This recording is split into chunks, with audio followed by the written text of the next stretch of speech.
حدثنا معتمر عن عبيد الله عن سمي عن أبي صالح عن أبي هريرة رضي الله عنه قال: جاء الفقراء إلى النبي صلى الله عليه وسلم فقالوا: ذهب أهل الدثور من الأموال بالدرجات العلى والنعيم المقيم، يصلون كما نصلي ويصومون كما نصوم، ولهم فضل من أموال يحجون بها ويعتمرون ويجاهدون ويتصدقون. قال: ألا أحدثكم إن أخذتم أدركتم من سبقكم ولم يدرككم أحد بعدكم، وكنتم خير من أنتم بين ظهرانيه إلا من عمل مثله، تسبحون وتحمدون وتكبرون خلف كل صلاة 33. فاختلفنا بيننا، فقال بعضنا: نسبح 33 ونحمد 33 ونكبر 34. فرجعت إليه فقال: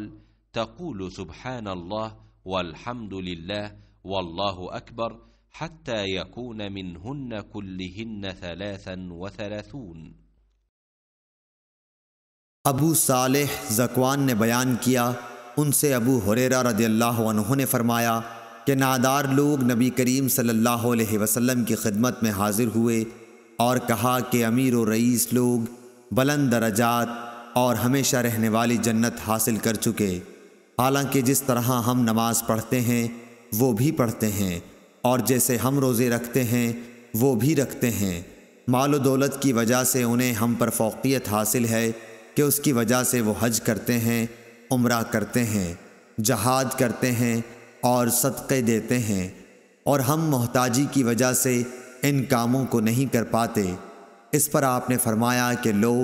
میں تمہیں ایک ایسا عمل بتاتا ہوں کہ اگر تم اس کی پابندی کرو گے تو جو لوگ تم سے آگے بڑھ چکے ہیں انہیں تم پالو گے، اور تمہارے مرتبے تک پھر کوئی نہیں پہنچ سکتا، اور تم سب سے اچھے ہو جاؤ گے، سوا ان کے جو یہی عمل شروع کر دیں، ہر نماز کے بعد 33 مرتبہ تسبیح، سبحان اللہ، تحمید، الحمدللہ، تکبیر، اللہ اکبر کہا کرو۔